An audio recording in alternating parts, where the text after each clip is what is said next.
તમને યાદ હશે કે આપણે છેલ્લા લેક્ચરની અંદર આપણે એક લિસ્ટ બનાવ્યું હતું કે રાસાયણિક પ્રક્રિયાના વેગ ઉપર અસર કરતા પરિબળો આપણે 5 જોયેલા હતા.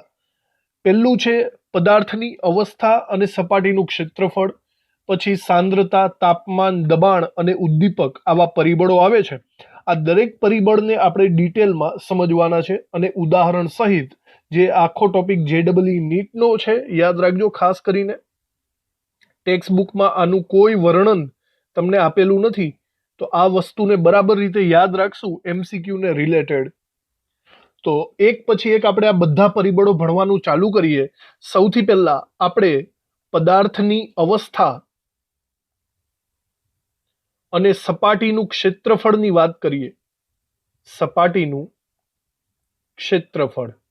ઓકે, તો આ અવસ્થામાં આપણે શું જોવાનું છે બરાબર રીતે સમજી લ્યો. પ્રક્રિયાનો વેગ કેવી રીતે ઇફેક્ટ પામે, હું તમને એક સિમ્પલી એક્ઝામ્પલ દ્વારા સમજાવી દઉં. બરાબર, દાખલા તરીકે આપણે કોલસો લઈએ છીએ, બરાબર, ધ્યાનથી સાંભળજો.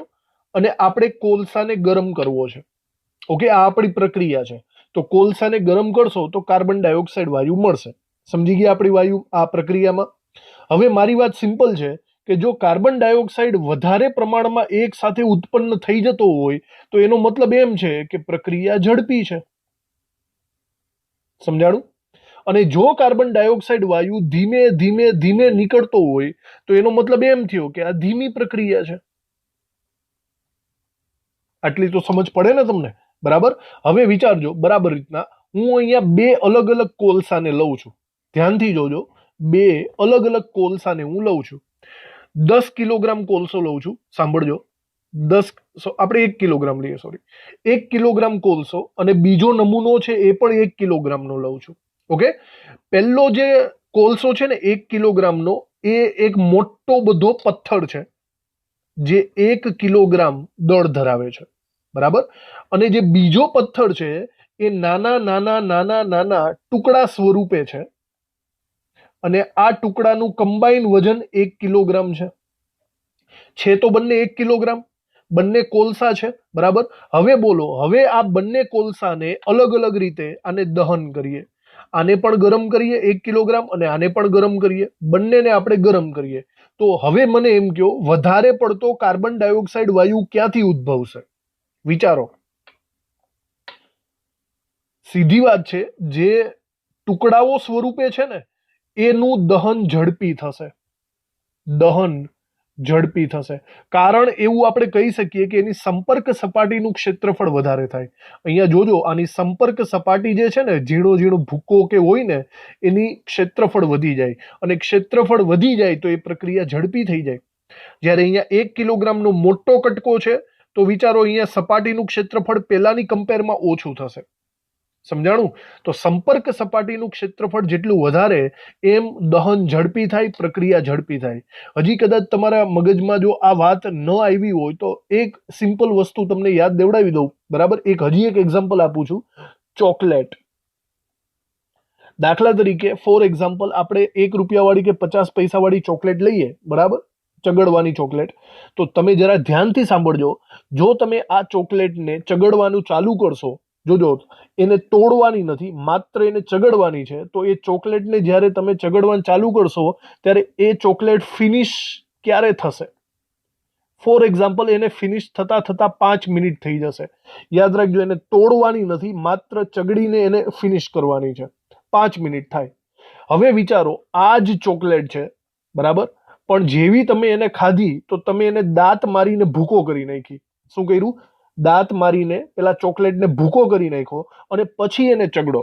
બોલો, હવે ક્યારે ફિનિશ થશે? વિધિન 30 સેકન્ડની અંદર તે ફિનિશ થઈ જશે. આવો અનુભવ બધાએ કરેલો જ છે. આનો મારો કહેવાનો મતલબ એ થયો કે જો તમે કોઈ એક ચોકલેટ લઈ લેશો જે આવી હશે, બરાબર, તો એની સંપર્ક સપાટી કેટલી થાય? એની સંપર્ક સપાટી આટલી થાય. સમજાણું? હવે જો તમે આના બહુ વધારે નહીં, પણ માત્ર ખાલી 2 કટકા કરી નાખશો ને, બરાબર, ભૂકો નહીં પણ ખાલી 2 કટકા કરી નાખશો ને, તો દાખલા તરીકે જોજો આવું થશે. માત્ર એના 2 કટકા કરી નાખો, બરાબર, તો સંપર્ક સપાટી જુઓ કેટલી વધી. આટલી એક્સ્ટ્રા વધી ગઈ કે નહીં? ખાલી 2 કટકા કર્યા તો. પણ સપોઝ તમે ભૂકો જ કરી નાખો તો વિચારો એ સંપર્ક સપાટી કેટલી વધી જશે. તો સંપર્ક સપાટીનું ક્ષેત્રફળ જેમ વધારે, યાદ રાખવું, એમ આપણે કહી શકીએ પ્રક્રિયાનો વેગ વધારે થશે. આ બાબતને આપણે અહીંયા લખી નાખીએ. ઘન કરતા પાવડર નો પ્રક્રિયા વેગ ઝડપી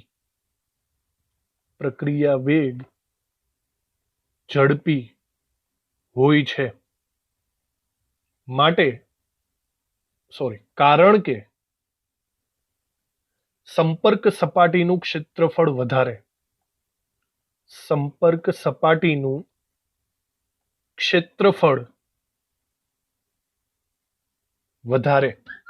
માટે પ્રક્રિયા ઝડપી બને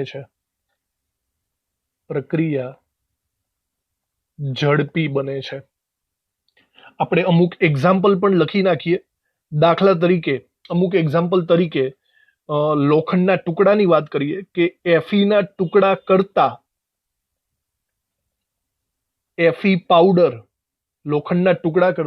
લોખંડનો પાવડર વધુ સારો ઉદ્દીપક છે. આપણે હેબર વિધિની અંદર જે લોખંડનો ભૂકો ઉદ્દીપક તરીકે નાખીએ ને, એ લોખંડના ભૂકાને નાખવામાં આવે, લોખંડના ટુકડાને નહીં. લોખંડનો ટુકડો પ્રક્રિયાને ધીમી કરશે અથવા તો ઓછું સ્પીડમાં લાવશે, પણ જો એની જગ્યાએ તમે પાવડર સ્વરૂપે, ભૂકા સ્વરૂપે લોખંડ નાખશો ને, તો એ પ્રક્રિયાનો વેગ ખાસો વધારી દેશે. એક બીજું એક્ઝામ્પલ પણ છે આપણી પાસે. બીજા એક્ઝામ્પલમાં આપણે લખીએ કોલસાના ટુકડા, જે આપણે વાત કરી હમણાં, કોલસાના ટુકડા કરતા કોલસાનો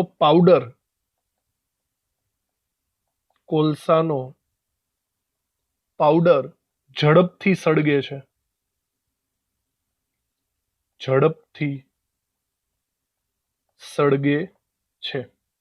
ઓકે, હજી એક એક્ઝામ્પલ લખી નાખીએ. જો આ બધી સપાટીને લગતા એક્ઝામ્પલ છે. કોલસા કરતા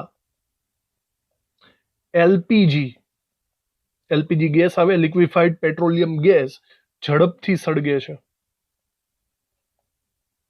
જો તમે હવે આનું પણ એનું અનુમાન લગાવો કે કોલસાને સળગાવતા વાર લાગે, પણ એલપીજી વાયુ સ્વરૂપે હોય, વાયુ સ્વરૂપના અણુઓ ખૂબ જ સૂક્ષ્મ હોય, તો એની સંપર્ક સપાટી વિચારો ક્યાં જાય, બહુ વધી જાય અને એકદમ ઝડપથી સળગે. તો ખબર જ છે, ગેસ લીક થયો હોય તો ફટાફટ તો ગેસ જ સળગે. તમે કોલસાની ઉપર ચિંગારી મારો તો કે કોલસો થોડો સળગી ઉઠવાનો છે. સમજાણું? આવી રીતે સંપર્ક સપાટીનું ક્ષેત્રફળ જ્યાં વધારે, ત્યાં પ્રક્રિયાનો વેગ વધારે, એવું હું કહી શકું છું. તો આ પહેલો ટોપિક આપણો અહીંયા પૂરો થયો. બરાબર, પહેલું પરિબળ. સેકન્ડ પરિબળ આપણે જોઈએ તો સેકન્ડ પરિબળ છે આપણું સાંદ્રતા. બરાબર, હવે સાંદ્રતાને વિચારીએ તો સાંદ્રતામાં એક વસ્તુ છે, તમે સંતુલન ચેપ્ટર ભણ્યા હોય તો તમને યાદ હશે લ સેટેલિયરનો નિયમ યાદ આવે છે કોઈને? લ સેટેલિયરનો નિયમ. ફોર એક્ઝામ્પલ, હું એક રાસાયણિક પ્રક્રિયા લઈ લઉં, A + B will gives C + D. બરાબર, આ પુરોગામી પ્રતિગામી બંને દિશામાં થતી પ્રક્રિયા છે. તો હવે વિચારો કે જો મારે આ પ્રક્રિયાનો વેગ વધારવો હોય તો શું કરવું પડે? લ સેટેલિયર એમ કહે છે કે જો પ્રક્રિયકોની સાંદ્રતા વધારી દો ને, પ્રક્રિયકોની સાંદ્રતા વધારો તો પ્રક્રિયા પુરોગામી દિશામાં આગળ વધે, અને પુરોગામી દિશામાં આગળ વધે એનો મતલબ પ્રક્રિયાનો વેગ વધશે. પ્રક્રિયાનો વેગ કેવો થાય? વધે. તો એકદમ સિમ્પલ લોજિક, બસ પ્રક્રિયકોની સાંદ્રતા વધારો. અને જો ઇન્ડસ્ટ્રીયલ લેવલ ઉપર તમે કામ કરતા હોય ને તો અહીંયા એમાં શું હોય? ખર્ચાને ઘટાડવાનો હોય. દાખલા તરીકે અહીંયા A અને B ભેગા થઈને C + D મળે છે. ઓકે, તો કદાચ એવું બને કે આજે A પ્રક્રિયક છે એ મોંઘો છે, આ 500 રૂપિયાનો મળે છે, 500 રૂપિયા કિલોનો, અને B પ્રક્રિયક છે એ 5 રૂપિયા કિલોનો મળે છે. તો તમારે પ્રક્રિયકની જ સાંદ્રતા વધારવી હોય તો તમે કામ કરી શકો, B ને વધારી દો, A ને ભલે ઓછો નાખો પણ B ને વધારી દો. જો B ને વધારશો તો પણ એક રીતના પ્રક્રિયકની સાંદ્રતા તો વધી જ જશે, વેગ વધી જશે. લોજિકલ છે. બરાબર, તો જે સસ્તો હોય નોર્મલી એ પ્રક્રિયકને વધારે પડતી સાંદ્રતામાં, જથ્થામાં લેવામાં આવે છે. આ છે લ સેટેલિયરનો નિયમ. ચલો એ પણ આપણે અહીંયા લખી નાખીએ કે દ્રાવણમાં પ્રક્રિયકની સાંદ્રતા વધારે રાખવાથી પ્રક્રિયાનો વેગ વધે છે. પ્રક્રિયાનો વેગ વધે છે. કયા નિયમ પ્રમાણે? લ સેટેલિયર નિયમ પ્રમાણે. ઓકે, ઉદ્યોગોમાં મોસ્ટ ઓફલી આ પ્રક્રિયા મતલબ આ સેમેસ્ટરનો યુઝ થાય છે, આ આઈડિયાનો યુઝ થાય છે. એક એક્ઝામ્પલ આપું છું. દાખલા તરીકે તમે આ પ્રક્રિયા બહુ સારી રીતે ઓળખતા હશો કે કોઈ પણ એસિડ ની અંદર ધાતુનો ટુકડો નાખીએ ને તો હાઇડ્રોજન વાયુ ઉત્પન્ન થાય. બરાબર, આ બહુ કોમન પ્રક્રિયા છે. તો જુઓ અહીંયા બે પ્રક્રિયા કરું છું. એક મોલારિટી HCl ની ઝિંક સાથે પ્રક્રિયા કરું છું અને 2 મોલારિટી HCl ની ઝિંક સાથે પ્રક્રિયા કરું છું. આ બંને સિચ્યુએશનમાં મને હાઇડ્રોજન વાયુ મળશે, બંને સિચ્યુએશનમાં. બરાબર, પણ જરા વિચારો, મને વધારે પડતા હાઇડ્રોજન વાયુના પરપોટા ક્યાં દેખાશે? અહીંયા પ્રક્રિયક તરીકે 2 જણા છે, HCl અને Zn. બરાબર, જો આ બે પૈકી હું ખાલી એક પ્રક્રિયકની સાંદ્રતા વધારી દઉં ને, એક પ્રક્રિયકની, ઓકે, તો અહીંયા મને સ્પષ્ટ દેખાશે કે HCl ની સાંદ્રતા ખાલી વધારી ને તો મને અહીંયા હાઇડ્રોજન વાયુ વધારે પ્રમાણમાં મળશે, વધારે મળશે. ખબર પડી? તો કોઈ પણ એક પ્રક્રિયકની સાંદ્રતા વધારશો તો અહીંયા તમને નીપજ વધારે મળશે, એનો મતલબ ઝડપી પ્રક્રિયા તમને મળશે. ઓકે, તો અહીંયા આપણે એમ કહી શકીએ 2 મોલારિટી HCl તો હાઇડ્રોજન વાયુ વધારે મળશે અથવા તો ઝડપી મળશે, ઝડપી મળશે. આવી રીતે શોર્ટમાં લખી નાખ્યું. અને નીચે એક અગત્યની વાત બીજી પણ આપણે લખી નાખીએ કે ઉદ્યોગોમાં જે પ્રક્રિયક સસ્તો હોય, જે પ્રક્રિયક સસ્તો હોય તેનું વધારે પ્રમાણ લેવાય છે, તેનું વધારે પ્રમાણ લેવામાં આવે છે. બરાબર, જેનાથી પ્રક્રિયાનો વેગ વધી જશે અને ખર્ચો પણ નહીં થાય. તો આ ટોપિક હતો સાંદ્રતાનો. હવે આપણે ત્રીજા ટોપિક ઉપર આવીએ, તાપમાનમાં. તો ત્રીજો ટોપિક છે પ્રણાલીનું તાપમાન. તો તાપમાન વિશે વિચારો તો પ્રક્રિયાના વેગને તાપમાન સાથે કેવો સંબંધ છે? એકદમ સિમ્પલ કહું ને તો સમપ્રમાણ સંબંધ થાય. જરા વિચારો, જો તમે ટેમ્પરેચર વધારશો તો શું થાય? જો ટેમ્પરેચર વધારો ને તો એક રીતના પદાર્થના અણુઓની ગતિ ઉર્જા વધી જાય. વધે કે નહીં? આવું આપણે ભણી ગયા છે. ગતિ ઉર્જા વધે, બધા અણુઓ આમ તેમ ભાગવા માંડશે. બરાબર, અથડામણ પણ વધી જાય, બધું વધે. જો ટેમ્પરેચર વધારો તો ઉષ્મા મળે, તેનાથી ગતિ ઉર્જા, અથડામણ બધું વધી જાય. તો એનો મતલબ વેગ પણ કેવો થઈ જશે? વધી જશે.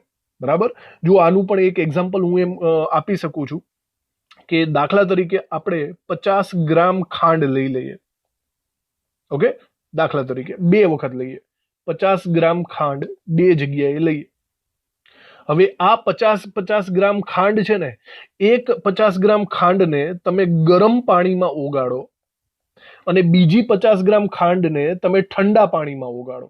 વિચારો, અને પછી બંનેને ચમચી વડે હલાવો. પેલા જુઓ બેમાંથી કઈ ખાંડ સંપૂર્ણપણે પહેલા ઓગળી જશે. અનુભવ કરવા જેવો છે. બરાબર, અને ખબર જ છે શું થશે? ગરમ પાણીની અંદર જે ખાંડ છે ને એ પહેલા ઓગળી જશે, કારણ કે અહીંયા ટેમ્પરેચર વધારે છે. ટેમ્પરેચર વધારે હોય તો અણુઓની ગતિ ઉર્જા વધે, અથડામણ વધે, પ્રક્રિયાનો વેગ પણ વધી જાય અને ઝડપથી આ ઓગળી જશે. સમજાણું તમને? તો આ લોજિક છે. આપણે આ બધું સંતુલન ચેપ્ટરમાં આવી જ ગયું છે. હવે તાપમાનને રિલેટેડ હું બીજી વાત પણ કરી શકું છું. બરાબર, સાંભળજો. તાપમાનને આધારિત આપણે 2 ટાઈપની પ્રક્રિયાઓ છે એ આપણને ખબર છે. એક થાય ઉષ્મા શોષક પ્રક્રિયા, આ તમે નામ સાંભળેલા જ છે, અને બીજી કઈ? ઉષ્મા ક્ષેપક પ્રક્રિયા. સમજાણું?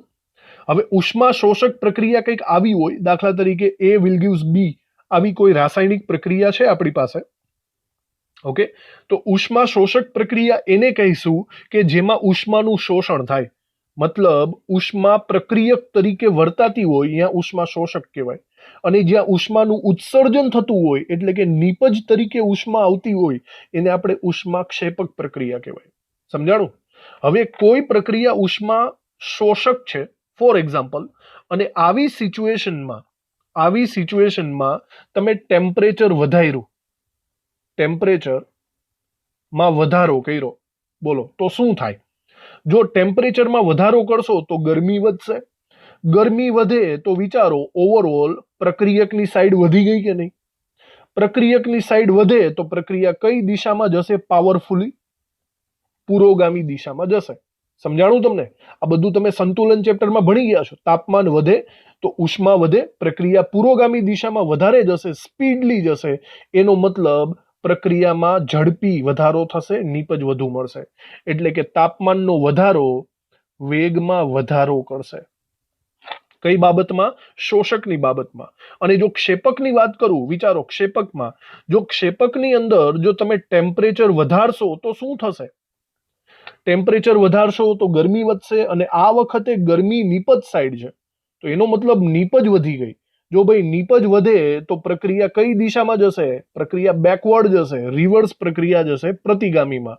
આવી સિચ્યુએશનમાં નીપજ ઘટી જશે, એનો મતલબ વેગ ઘટી જશે. સમજાણું? તો આ બધી વસ્તુ આપણને ખબર જ છે. શોષકમાં વધે, ક્ષેપકમાં વધે ઘટે. ઓકે, તો ટેમ્પરેચર એક એવી બાબત છે જેમાં બંને વસ્તુ વિચારવી પડશે. ક્યારેક વેગ વધી પણ શકે છે, ક્યારેક વેગ ઘટી પણ શકે છે.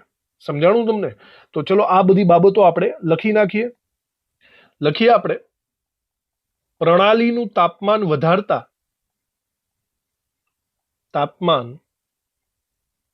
વધારતા પ્રક્રિયા વેગ વધે છે. મોટા ભાગે પ્રક્રિયા વેગમાં વધારો થશે, કારણ કે અણુઓની ગતિજ ઉર્જા વધે છે. અણુઓની ગતિજ ઉર્જા વધે છે, બરાબર? માટે અથડામણ પણ વધે છે, બરાબર? અને અથડામણ વધે તો આપણે એમ કહી શકાય કે માટે પ્રક્રિયાનો વેગ વધે છે. પ્રક્રિયાનો વેગ વધે છે, બરાબર? એક્ઝામ્પલ લખીએ આપણે. દાખલા તરીકે ઠંડા પાણીમાં ખાંડ ઓગાળીએ અને ગરમ પાણીમાં ખાંડ ઓગાળીએ,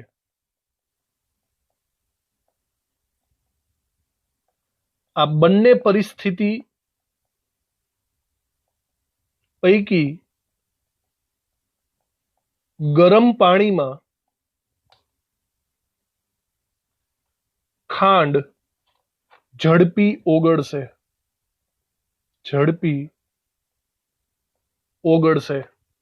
બીજું આપણે સંતુલન સમયે ઉષ્મા શોષક અને ક્ષેપકની પણ વાત અહીંયા લખી નાખીએ. શોર્ટમાં લખશું, બહુ લંબાવીને આપણે નથી લખતા. સંતુલન સમયે ઉષ્મા શોષક પ્રક્રિયા જો હોય તો તાપમાનનો વધારો, ટેમ્પરેચરનો વધારો ફાયદાકારક છે. મતલબ કે તાપમાન વધારશો તો વેગ વધશે. અને ઉષ્મા ક્ષેપક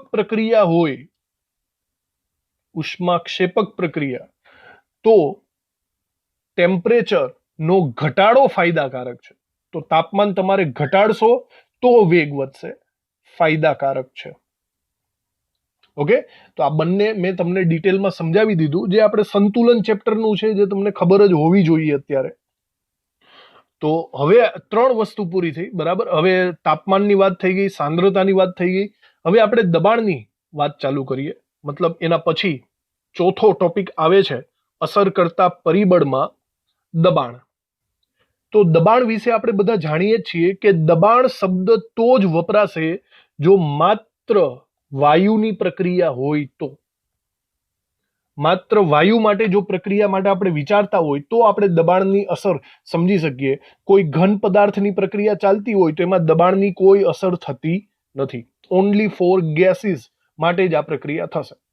હવે દબાણ વધારો, દાખલા તરીકે પી દબાણ વધારો તો પ્રક્રિયાનો વેગ વધશે કે ઘટશે? અહીંયા બંને સિચ્યુએશન આવે છે. ક્યારેક ક્યારેક વેગ વધે છે અને ક્યારેક ક્યારેક વેગ ઘટે છે. તાપમાનની જેમ જ છે. આ પણ આપણે લસ એટેલિયરના નિયમની અંદર ભણી ગયા છીએ. બરાબર? જરા વિચારજો, અમુક સિચ્યુએશન એવી હોય કે જેમાં દબાણ વધારો ને તો વેગ વધે. હવે એ સિચ્યુએશન છે ને એ રાસાયણિક સમીકરણની તત્વ યોગમિતિ એટલે કે સહગુણકો ઉપર ડિપેન્ડ કરે છે. દાખલા તરીકે આપણી પાસે કોઈ એવી પ્રક્રિયા હોય કે A વત્તા B વિલ ગીવ C, એમાં A ના 2 મોલ હોય, B ના 5 મોલ હોય અને C ના સમજો કે 1 જ મોલ છે. બરાબર? આ ત્રણે ત્રણ વાયુ છે. આવી સિચ્યુએશનમાં દબાણ વધારો ને તો મોટા ભાગનું દબાણ પ્રક્રિયકોને લાગે. મોટા ભાગનું દબાણ. તમને જરા યાદ હોય તો આપણે 11મા ધોરણમાં ભણતા હતા ત્યારે મેં જ તમને આવું એક્ઝામ્પલ આપ્યું હતું. બંને સાઈડ ફુગા લટકાવીને વચ્ચે સ્ટ્રો રાખવાનું. યાદ કરો. હવે જો તમે આ બાજુના ફુગાને દબાવશો તો શું થશે? ફોર એક્ઝામ્પલ આ પ્રક્રિયક છે, આ નીપજ છે. જો તમે પ્રક્રિયક વાળા ફુગ્ગાને દબાવશો તો શું થશે? બધો વાયુ કઈ દિશામાં ચાલ્યો જશે? બધો વાયુ નીપજ સાઈડ ચાલ્યો જશે. જાય કે નહીં? તો એનો મતલબ પુરોગામી દિશા. જો પ્રક્રિયક ઉપર વધારે પડતું દબાણ આપો ને તો પુરોગામી દિશામાં પ્રક્રિયા થાય. યાદ કરો, આવું બધું આવી ગયું છે. અને આનાથી ઊંધું, જો તમે નીપજ સાઈડ વધારે પડતું દબાણ આપી દો, વધારે પડતું દબાણ નીપજ સાઈડ આપી દો તો નીપજનો વાયુ દબાશે તો બધો વાયુ કઈ દિશામાં ભાગશે? પ્રતિગામી દિશામાં. સમજાણું? આવી રીતે પ્રતિગામી. તો પ્રક્રિયક ઉપર જો દબાણ વધારે પડતું હોય તો પુરોગામી અને નીપજ ઉપર દબાણ વધારે હોય તો પ્રતિગામી. આવું આપણે શીખેલા જ છીએ. આ સિચ્યુએશનમાં જુઓ શું થયું. અહીંયા મોટા ભાગના અણુઓ પ્રક્રિયક છે તો મતલબ જો પ્રક્રિયક ઉપર વધારે પડતું દબાણ લાગે તો આ પ્રક્રિયા કઈ દિશામાં જશે? પુરોગામીમાં. અને પુરોગામીમાં જાય તો પ્રક્રિયાનો વેગ કેવો થશે? વધશે. સમજાણું? તો પ્રક્રિયકોના મોલ વધારે હોવા જોઈએ. હવે આ સિવાય બીજી સિચ્યુએશન વિચારો. દબાણમાં વધારો કરો તો ક્યારેક ક્યારેક વેગ ઘટે પણ છે. હવે કઈ સિચ્યુએશનમાં વેગ ઘટતો હશે? ફરીથી એ જ વસ્તુ વિચારો. A વત્તા B વિલ ગીવ C છે. આ વખતે C ના હું એમ કહું કે અહીંયા 5 મોલ મને મળે છે, અહીંયા A નો 1 મોલ મળે છે અને B ના 2 મોલ મળે છે. આવી સિચ્યુએશન છે. ત્રણે ત્રણ વાયુ સ્વરૂપે છે. તો હવે શું થયું? હવે તમે પ્રક્રિયકના ટોટલ મોલ જુઓ ને તો ટોટલ મોલ 3 છે અને નીપજના મોલ જુઓ તો નીપજના મોલ 5 છે. હવે જો તમે દબાણ વધારશો તો મોટા ભાગનું દબાણ કોને લાગવાનું છે? નીપજને. સમજાણું? વધારે મોલ હોય ત્યાં વધારે દબાણ લાગે. અને જો વિચારો, નીપજને વધારે દબાણ આપશો તો પ્રક્રિયા કઈ દિશામાં જશે? પ્રતિગામીમાં. પ્રતિગામી દિશામાં જાય તો એનો મતલબ વેગ કેવો થશે? ઘટી જશે. તો આ બંને સિચ્યુએશન ઉપર ડિપેન્ડ કરે. સમીકરણ કેવું છે? સમીકરણની તત્વ યોગમિતિ ઉપર ડિપેન્ડ કરે છે કે દબાણ વધારતા વેગ વધશે કે દબાણ વધારતા વેગ ઘટશે. ક્લિયર? તો આવી રીતે આપણે આ MCQs પણ આવી શકે તો આવી રીતે આપણે જવાબ આપવાના રહેશે. તો દબાણને રિલેટેડ જે લખવાનું છે આપણે લખી નાખીએ. જો પ્રક્રિયા વાયુરૂપ કલામાં થતી હોય તો દબાણમાં ફેરફાર એટલે કે દબાણમાં વધારો અથવા ઘટાડો, દબાણમાં ફેરફાર પ્રક્રિયાનો વેગ વધારે અથવા ઘટાડે છે. બરાબર? બંને પોસિબિલિટી છે. તેનો આધાર પ્રક્રિયકના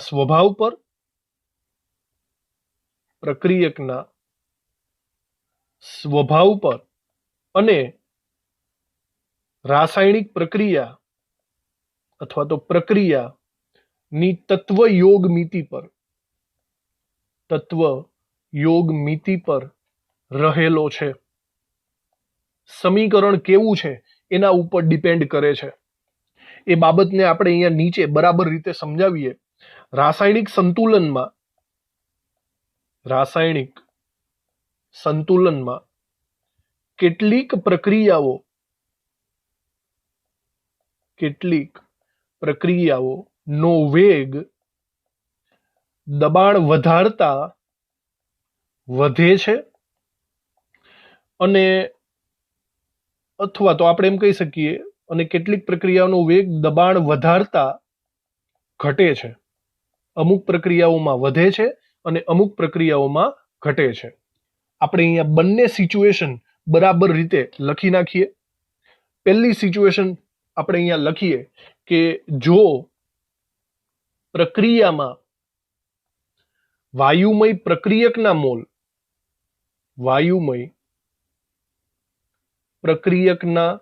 મોલ એ વાયુમય નિપજના મોલ કરતા, વિચારો કે દાખલા તરીકે પ્રક્રિયકના મોલ ઓછા છે એવી કોઈ પ્રક્રિયા લઈ લો, બરાબર.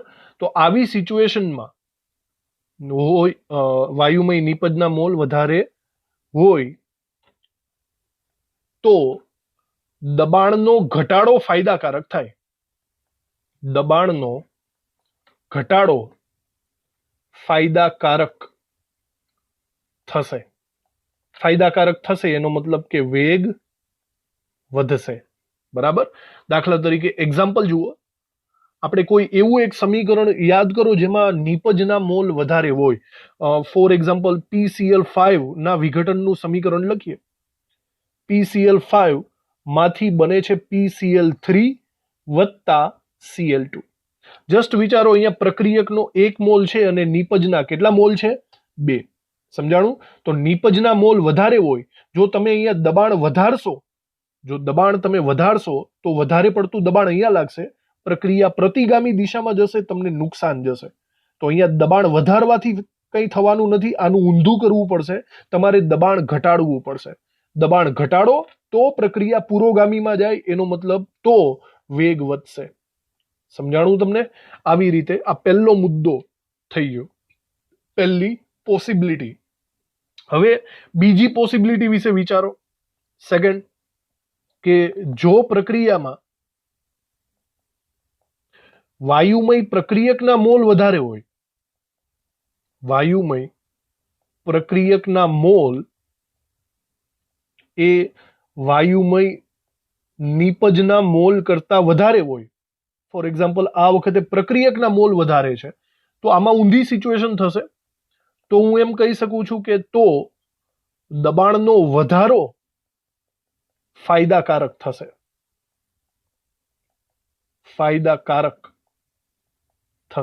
બરાબર. એટલે કે વેગ વધશે.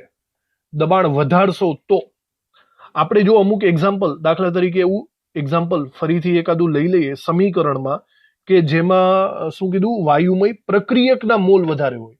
તો બહુ પોપ્યુલર સમીકરણ છે હેબર વિધિનું. નાઇટ્રોજન વાયુ, હાઇડ્રોજન વાયુ વિલ ગીવ્સ એમોનિયા વાયુ, બધા વાયુ જ છે.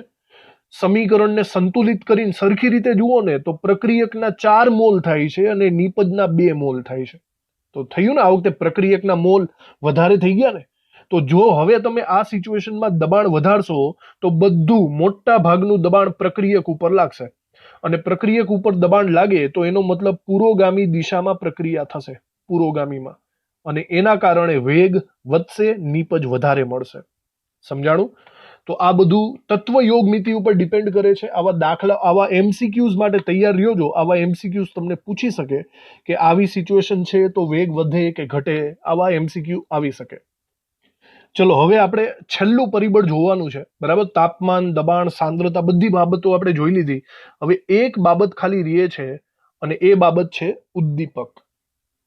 ઉદ્દીપક વિશે આપણે બહુ ડિટેલમાં સમજીએ જ છીએ. ઉદ્દીપક એટલે એવો પદાર્થ થશે જે કોઈ પણ રાસાયણિક પ્રક્રિયાને ઝડપી બનાવે છે. હવે એનું વ્યાખ્યાની અંદર જ પ્રક્રિયાના વેગ વિશેનું વર્ણન છે. પણ એક વસ્તુ છે, તમે યોગ્ય ઉદ્દીપક વાપરજો. યોગ્ય ઉદ્દીપક, એવું નહીં કે આડેધડ કોઈ પણ ઉદ્દીપક નાખી દેશો તો પ્રક્રિયા ઝડપી થઈ જશે. એના માટે ચોક્કસ પ્રક્રિયાનો ચોક્કસ ઉદ્દીપક હોવો જરૂરી છે, બરાબર. અને આ ઉદ્દીપક શું કરે છે એ પણ આપણને બહુ ડિટેલમાં સંતુલન ચેપ્ટરમાં આવી જ ગયેલું છે. આ ઉદ્દીપક એકચ્યુઅલી સક્રિયકરણ ઉર્જા, યાદ કરો શબ્દ હતો સક્રિયકરણ ઉર્જા EA ને ઘટાડે છે. એનો મતલબ એમ થયો કે તમે જ્યારે આનો આલેખ દોરજો, તમારે આ સંતુલન ચેપ્ટર્સમાં આવી ગયું છે, તમે કોઈ ઉર્જા અને પ્રક્રિયા અક્ષ નો આલેખ દોરો તો નોર્મલ આલેખ તમારો કંઈક આવો આવતો હોય છે. નોર્મલ આલેખ આ પ્રક્રિયક છે અને આ નિપજ છે, અને એ માટે તમારે આટલી ઉર્જા ખર્ચવી પડે છે, બરાબર. તો એટલી ઉર્જા આપશો તો તમારે મતલબમાં નિપજ મળશે, તો એટલો સમય વધારે લાગશે. હવે જો તમે ઉદ્દીપક વાપરશો ને, ઉદ્દીપક, તો ઉદ્દીપક શું કરે છે, આ ઉર્જાના લેવલને, સક્રિયકરણ ઉર્જાને ઘટાડે છે. તો જેવો ઉદ્દીપક વાપરશો ને તો તમને કંઈક પ્રક્રિયા આવી મળશે, બરાબર. તો આનાથી શું ફાયદો થયો, તમારી જે એનર્જી વપરાતી હતી ને એનર્જી ઓછી થઈ ગઈ, એટલે કે સક્રિયકરણ ઉર્જા ઘટી ગઈ. સક્રિયકરણ ઉર્જા ઘટે તો એક રીતના આપણને શોર્ટકટ રસ્તો મળી ગયો. જો ફરીને બહુ ઉપરથી સેટ જવાની જરૂર નથી, બરાબર, એના કરતા શોર્ટકટ રસ્તો આપણને મળી ગયો, તો પ્રક્રિયા ઝડપી થશે. એક અગત્યની વાત બીજી મગજમાં રાખજો કે ઉદ્દીપક વાપરો ને તો માત્ર પ્રક્રિયાનો વેગ વધે, નિપજ નહીં વધે હો, નિપજ વધતી નથી. દાખલા તરીકે ફરીથી વિચારજો, નાઇટ્રોજન વત્તા હાઇડ્રોજનમાંથી એમોનિયા બને છે. દાખલા તરીકે તમે અહીંયા નાઇટ્રોજન હાઇડ્રોજન લીધો છે અને ગણતરી પ્રમાણે તમારો એમોનિયા 100 લીટર મળવાનો છે, બરાબર. 100 લીટર આપણે એવું કહીએ કે 5 કલાકમાં મળવાનો છે. કેટલી કલાકમાં? 5 કલાકમાં.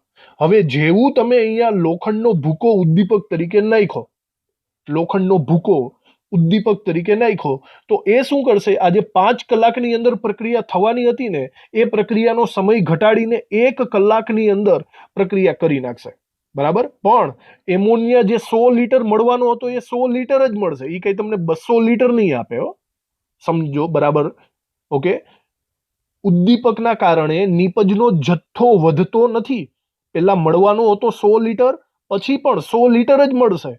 માત્ર શું કરે છે ઉદ્દીપક? સમય ઘટાડે છે. યાદ રાખજો, સમય ઘટાડે, કારણ કે તે સંતુલન અચળાંક ઉપર કોઈ પણ જાતની અસર કરતો નથી. જો સંતુલન અચળાંક અચળ હોય તો એનો મતલબ નિપજ પણ અચળ થાય. માત્ર સમય ઘટાડે છે, બીજું કંઈ પણ વસ્તુ એ કરશે નહીં. આ બધી બાબતો સંતુલન ચેપ્ટરમાં વારંવાર કહું છું આવી ગઈ છે. આ બધું રિવિઝન જ થાય છે એવું સમજી લ્યો. જો લખી નાખી આપણે આ ઉદ્દીપક વિશે. પહેલા વાક્યમાં લખીએ કે યોગ્ય ઉદ્દીપકના ઉપયોગથી, યોગ્ય ઉદ્દીપકના ઉપયોગથી પ્રક્રિયા વેગ ઝડપી બનાવાય છે. પ્રક્રિયા વેગ ઝડપી બનાવાય છે, બરાબર. પ્રક્રિયાનો વેગ વધે છે એવું આપણે કહી શકીએ. બીજા વાક્યમાં લખો, ઉદ્દીપકથી નિપજના જથ્થામાં ફેરફાર થતો નથી. નિપજના જથ્થામાં ફેરફાર થતો નથી, મતલબ નિપજ જેટલી મળવાની છે એટલી જ મળશે. માત્ર પ્રક્રિયાનો વેગ વધે છે. પ્રક્રિયાનો વેગ વધે છે. પ્રક્રિયા ઓછા સમયમાં થાય છે. ઓછા સમયમાં થાય છે, બરાબર. આવું થવાનું કારણ પણ લખી નાખીએ, સક્રિયકરણ ઉર્જા. કારણ કે પ્રણાલીની સક્રિયકરણ ઉર્જા, સક્રિયકરણ ઉર્જા જેને આપણે સિમ્બોલમાં EA કહીએ છીએ, સક્રિયકરણ ઉર્જા ઘટે છે. ત્રીજા વાક્યમાં હજી આગળ લખીએ આપણે, સંતુલન અચળાંક ઉપર એની કોઈ અસર થતી નથી. ઉદ્દીપકથી સંતુલન અચળાંક કે ને અસર થતી નથી, અસર થતી નથી. કારણ કે તમે જ્યારે જે ઉદ્દીપક વાપરો છો ને એનાથી પુરોગામી અને પ્રતિગામી બંને પ્રક્રિયાની સ્પીડ વધે. જોજો, for example A will gives B આવી એક પ્રક્રિયા છે. તમે જ્યારે કોઈ ઉદ્દીપક વાપરશો ને ત્યારે બનશે એવું કે ઉદ્દીપક પુરોગામી પ્રક્રિયાને 500 ગણી વધારી દેશે. ઓકે, તો જેવી પુરોગામી પ્રક્રિયા 500 ગણી વધે ને તો એની સાથે સાથે જે પ્રતિગામી પ્રક્રિયા છે એને પણ 500 ટાઈમ્સ 500 ગણી વધારી દેશે. બંનેને એક સાથે વધારશે. જો કદાચ ખાલી પુરોગામી પ્રક્રિયાને જ વધારી હોત તો નીપજ વધારે મળી જાત તમને. ખબર પડી? કદાચ ખાલી પ્રતિગામીને જ વધારી હોત તો પ્રક્રિયક વધારે મળી જાત. પણ એમાં થાય છે એવું કે બંનેને એક સરખી રીતે વધારે છે. એના કારણે જેટલી નીપજ મળે એટલી જ મળશે, પણ ઓછા સમયમાં મળશે. આ એક ખૂબ જ અગત્યનું જાણવા જેવું છે. બરાબર, આપણે એ લખી નાખીએ. કારણ કે પુરોગામી પ્રક્રિયા વેગ, જેને આપણે હમણાં નામ આપ્યું હતું વીએફ, અને પ્રતિગામી પ્રક્રિયા વેગ, પ્રતિગામી પ્રક્રિયા વેગ એટલે કે વીઆર, બંનેના વેગમાં એક સરખો વધારો કરે છે. એક સરખો વધારો કરે છે. ઉદ્દીપકનો ટોપિક ચાલુ છે તો એની સાથે એક વ્યાખ્યા તમને અહીંયા સ્પેશિયલ એક આપી દઉં. બરાબર, એ આગળ જતા આવશે તો ફરીથી યાદ આવશે તમને. આ વ્યાખ્યાનું નામ છે ઉદ્દીપકીય વિષ. એકચ્યુઅલી બે જણા હોય, ઉદ્દીપકીય વિષ અને ઉદ્દીપકીય પ્રવર્ધકો. તમે કદાચ નામ સાંભળ્યું હોય તો આઈ થિંક આવે છે સંતુલન ચેપ્ટરની અંદર. હવે મારી વાત સાંભળો, આ બંનેનો મિનિંગ તમને પ્રોપરલી સમજાવી દઉં. સૌથી પહેલા વિચારો ઉદ્દીપકીય પ્રવર્ધકો. ઉદ્દીપકનું કામ શું છે? ઉદ્દીપકનું કામ છે વેગને વધારવાનું, વેગમાં વધારો કરવાનો. ફોર એક્ઝામ્પલ, મારી પાસે કોઈ એક ઉદ્દીપક છે, એ 500 ગણો 500 ટાઈમ્સ વેગ વધારે છે. બરાબર, હવે આધુનિક ટેકનોલોજી એવી છે કે લેટેસ્ટ વૈજ્ઞાનિકોએ નવું સંશોધન કરતા જ રહીએ. તો વૈજ્ઞાનિકોએ એવું શોધી કાઢ્યું કે આ ઉદ્દીપકની અંદર કોઈ XYZ નવો પદાર્થ ઉમેરો ને તો આ જે વેગ જેટલો વધે છે ને એના કરતા પણ વધારે વધી જાય છે. 200 ગણો વધારે વધી જાય છે. એટલે કે ઓવરઓલ 700 ટાઈમ્સ વેગ વધી જાય છે. આવા જે ચોક્કસ પદાર્થો ઉમેરવાથી ઉદ્દીપકના કામને વધારે પડતો વેગ મળે છે. પહેલા 500 ગણો વેગ વધતો હતો, હવે 700 ગણો વેગ વધી ગયો. તો એવા પદાર્થોને, એવા XYZ પદાર્થોને આપણે પ્રવર્ધકો તરીકે ઓળખીશું. ઓકે, અને સિમિલર આ જ વસ્તુને ઊંધી રીતે બોલો, ઉદ્દીપકીય વિષ. જો ભાઈ, ફરીથી ઉદ્દીપકનું મેઇન કામ છે પ્રક્રિયાનો વેગ વધારવાનો. ફોર એક્ઝામ્પલ, 500 ટાઈમ્સ વેગ વધારે છે. હવે ક્યારેક એવું બને છે કે ઉદ્દીપક જે હોય ને એની અંદર થોડી ઘણી અશુદ્ધિઓ પણ હોય. લોખંડનો ટુકડો તમે લઈ આવો તો લોખંડના ટુકડામાં થોડો ઘણો કાટ લાગેલો હોય, કંઈક નિકલ, કેડમિયમ, કોપર જેવી થોડી ઘણી અશુદ્ધિઓ પણ આવેલી હોય. હવે એ અશુદ્ધિઓ શું કરે છે? ઉદ્દીપકને એનું પોતાનું રેગ્યુલર કામ કરવા નથી દેતો. મતલબ ઓરિજિનલ એનો 500 ટાઈમ્સ વેગ વધવો જોઈએ, પણ એના બદલે 300 ટાઈમ્સ જ વેગ વધે છે. વેગ વધે છે મતલબ કે એના વેગમાં જેટલો વધારો થવો જોઈએ એટલો વધારો નથી થતો. 300 ગણો જ વેગ વધ્યો, 500 ગણો વેગ ન વધ્યો. કોના કારણે? ઉદ્દીપકની અંદર જે અશુદ્ધિ આવી છે ને એના કારણે. તો આવા પદાર્થો કે જે ઉદ્દીપકના વેગ વધારવાની પ્રક્રિયાને ધીમી પાડે છે એને આપણે કહીશું ઉદ્દીપકીય વિષ. અને ઉદ્દીપકના વેગ વધારવાની ક્રિયાને વધારે ઝડપી બનાવે એને કહેવાય ઉદ્દીપકીય પ્રવર્ધકો. સમજાણું તમને? આ બંને વસ્તુ ઉદ્દીપકને રિલેટેડ છે. તો આ બંને વ્યાખ્યાઓ આપણે અહીંયા લખી નાખીએ. પહેલી વ્યાખ્યા લખીએ, ઉદ્દીપકમાં અમુક પદાર્થો ઉમેરવાથી તેની વેગ વધારવાની ક્ષમતા વધે છે.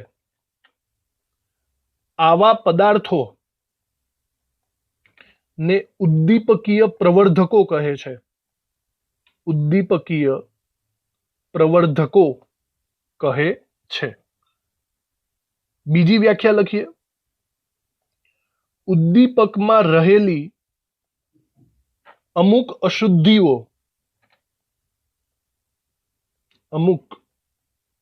અશુદ્ધિઓ ના કારણે તેની વેગ વધારવાની ક્ષમતા માં ઘટાડો થાય છે. પ્રોપર વેગ વધતો નથી. આવી અશુદ્ધિઓ ને આપણે નામ આપશું ઉદ્દીપકીય વિષ કહેવાય છે. ઓકે, તો આ લેક્ચરની અંદર આપણે વેગ ઉપર અસર કરતા જુદા જુદા 5 ટાઈપના પરિબળોને બહુ ડિટેલમાં જોયા.